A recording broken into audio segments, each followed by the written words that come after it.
Our Constitution is for our people, by our people. It gives us as Heiltsuk people the framework for moving forward together for the future that our ancestors dreamed of. I close with the simple yet powerful words of our elders. Be proud of where you come from. Be proud to be Heiltsuk.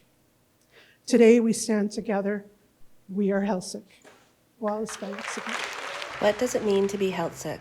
What do Canada's Indian Act policies on Indian status and registration entitlement mean for the Heiltsuk Nation and others like it?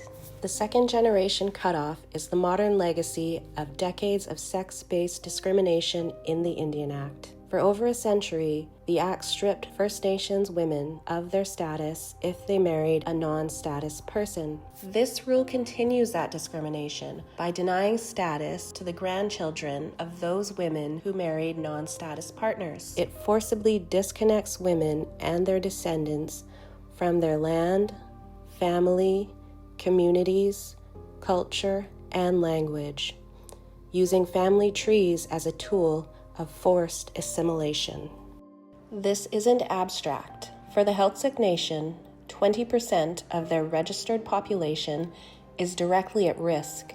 For many First Nations, these rates are as high as 40 to 50%. First Nations are facing legal extinction in a matter of 3 to 4 generations. This also places an impossible strain on the community. Canada controls Indian status, which determines the legal recognition and the funding bands receive to support their people.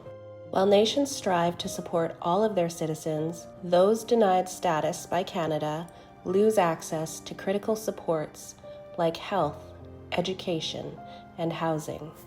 At the same time, First Nations determine the citizenship of their people, such as through customary adoptions. The Heiltsuk have always known who their people are. Even when Canada refuses to recognize their people with status, they continue to support their citizens with their own resources where they can, because they know they belong. But this is not sustainable. Canada must provide proper resourcing and an expanded land base to First Nations to support their returning citizens. As a grandmother to 2 grandbabies that Canada refuses to recognize, Chief Slet feels this injustice deeply. Her grandchildren, Mordecai and Rita, are being raised in their culture, learning the Heiltsuk language, and are recognized as Heiltsuk citizens through the nation's custom adoptions, guided by their indigenous laws or Gwitlas. We use her family to illustrate one example of the many Heiltsuk families discriminated against by Canada. During Heiltsuk family potlatches and feasts, we have witnessed custom adoptions of children who fall under Canada's discriminatory legislation. Grandmother Kelly McGarvey Simmons custom adopting her grandson, Declan Aaron James Simmons. Grandmother Raya Reed custom adopting her grandson, Caden Richard Reed. Great-aunt Bessie Carpenter, custom adopting her late sister Eileen's grandchildren, Harper and Hudson Innes.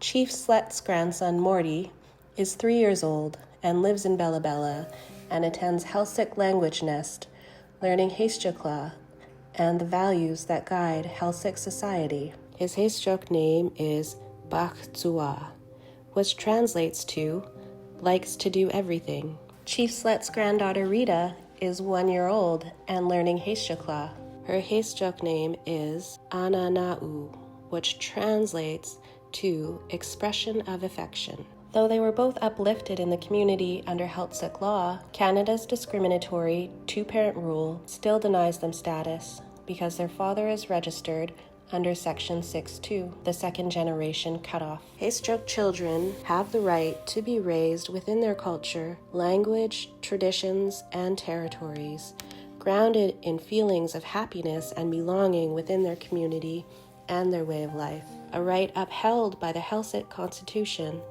this is a powerful example of self-determination.